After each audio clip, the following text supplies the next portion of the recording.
What's up, YouTube? This video is going to be about my school bus and what I've learned after living in it for 4 years now.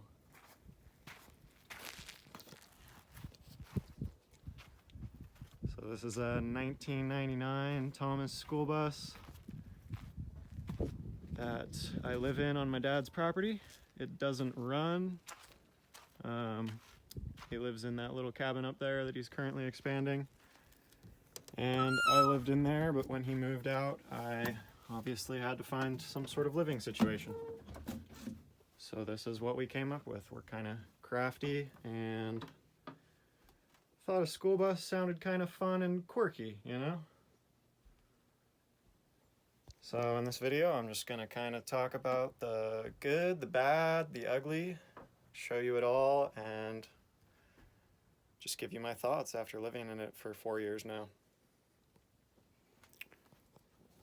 So when you first come in, haven't really done the front much. It's kind of the same, kind of just throw random stuff here. Dog food usually goes right here. There's the dog bowl. Got plastic bags behind the driver's seat, some rags, just random stuff up here. Kind of a mess. We've got a fridge right here, and this is kind of a new thing that's slightly unfinished. It's gonna match these butcher block kind of style end grain countertops. That was a more recent addition. Got a wardrobe here. This has some of my girlfriend's clothes in it. She's currently going to college in Humboldt.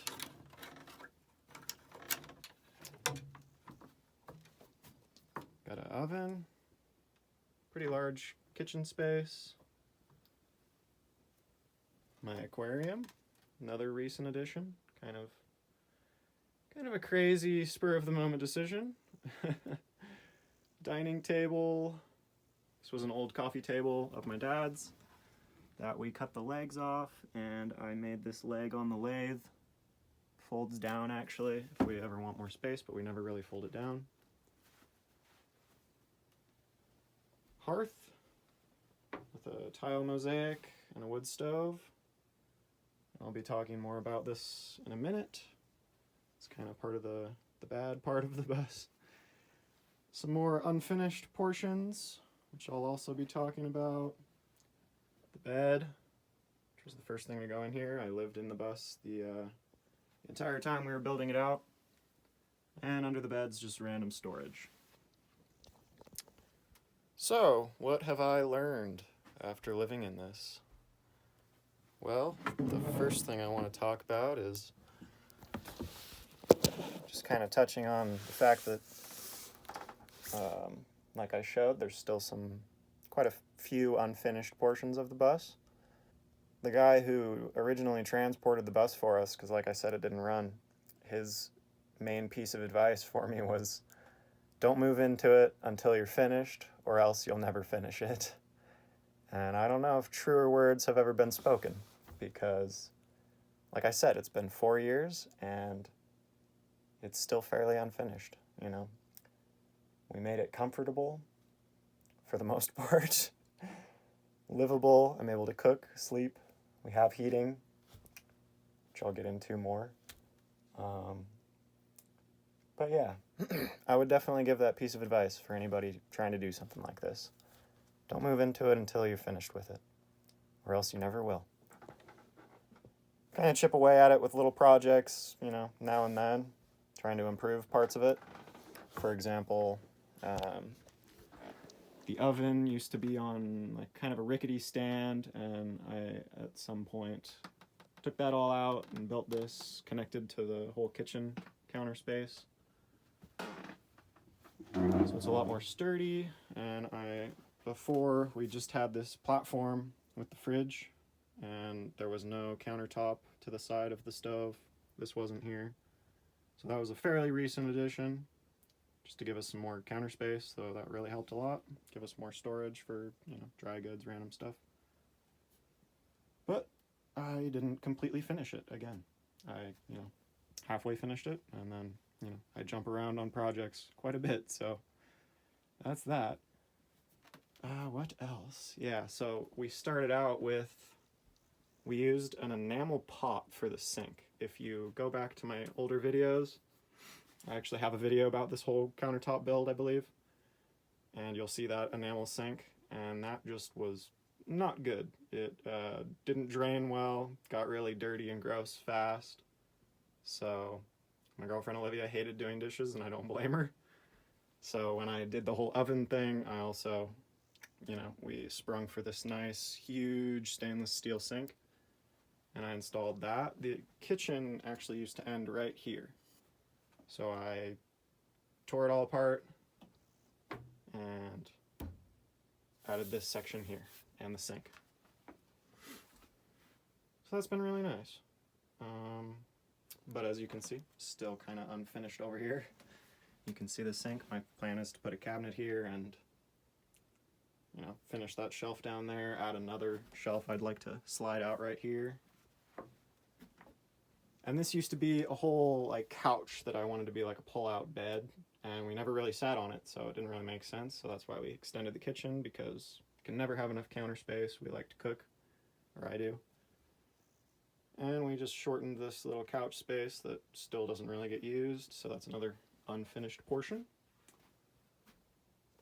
And yeah, another reason for a lot of the just kind of things we had to change down the road is we were trying to do this kind of on a budget. And as we got more money and realized what needed to be changed, we continued to change things. So making small improvements here and there, but another big kind of mistake I made in the build was the floor/insulation thing, because I did not insulate under the floor. As you can see, under the bed is still just the bare metal from the bus. So during winter, which it's basically becoming winter now, it's late November, gets pretty damn cold in here. The wood stove keeps it nice during the day when you're stoking it, but once that goes out at night, if it's 32 degrees outside, it's 32 degrees in here. So not ideal. So if you live in a cold place and you want to live in a school bus, I highly recommend you insulate the hell out of it, because after 4 years, you get a little tired of it. You want some more of those creature comforts. So that's probably the main regret / bad aspect of it. Another one of the ugly portions, like I said, I'm going to show you the good, the bad, and the ugly.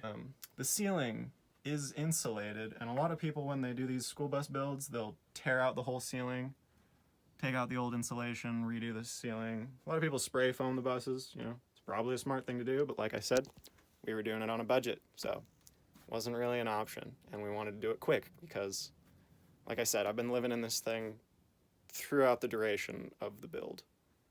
For a long time, we didn't have a floor. I used to cook in here when we had just the oven and the framework for this countertop.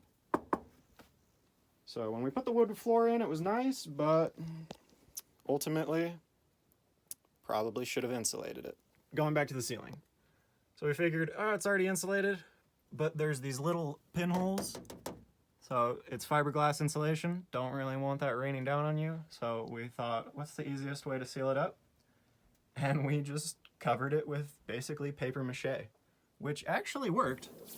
We painted this section. We got it all done over the bed, which is good, and started doing it over here. As you can see, it's still just green paper. Over the stove, it I think the heat radiating off the chimney kind of caused it to pull away and tore that off. Eventually I'll put a piece of metal here. As you can see, we never finished that. There are still these holes where I think there used to be speakers. Let me just pull some of this out. And there you can see the insulation. So yeah, pretty ugly. Every time I look at it, I'm a little bit like, man, it's been 4 years and it's still like this.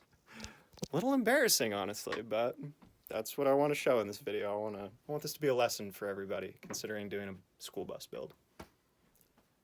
Ultimately, yeah, it was good because it was cheap, but it's reaching time to change / improve upon it. Basically, what would I have done differently? To be honest, my dad and I were considering a couple different options when trying to figure out a living situation for me. We talked about just getting a travel trailer. Just seemed a little tacky, I suppose, because we're pretty creative and crafty, like I said. And the other option was a shipping container. My dad has a shipping container on the property already that he uses to store his hardwood that we use to do a lot of the stuff in here. And his Jeep, but we saw that people were doing school buses, and we just thought, oh, that's kind of cool, kind of fun. Seemed a little more unique, so that's what we went with. Ultimately, probably not the right decision, looking back. But what can you do? So, basically what I'm getting at is, if you live somewhere where it's cold, and you want to do a kind of a different home build, I recommend a shipping container over a school bus. If you want to, because this is just stationary, so if you want to drive around, obviously school bus is awesome. But my plan is ultimately to replace this school bus with a shipping container because you can insulate it well. It's a little bit bigger. This is actually a kind of a weird sized school bus. It's kind of in between a short one and a full 40-foot one. It's 27 feet. So it's not huge. Shipping container would be fairly larger, and you could insulate it well. So yeah, that's kind of my spiel about the bus, what I've learned. I hope you guys enjoy this video and get a little insight from it. But before I go, I want to show you some of the good, I suppose. I would say the best part of it is just kind of the kitchen, what's finished of it. These cabinets turned out nice. Ideally, I would have liked to have some shelving that would have pulled out. This is just fixed in there, so things in the back kind of get forgotten about sometimes. But I really like just the aesthetic of it. It turned out nice. I did all this myself with mainly fence boards. The drawers work good. They're actually just on... I just routed a groove on the fence boards and used a hardwood, I can maybe pull one out and show you.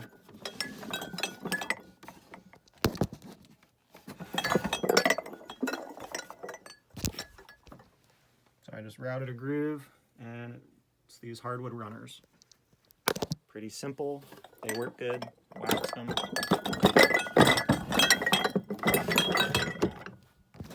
And this is just kind of your classic under the sink. Got rags and buckets, cleaning supplies.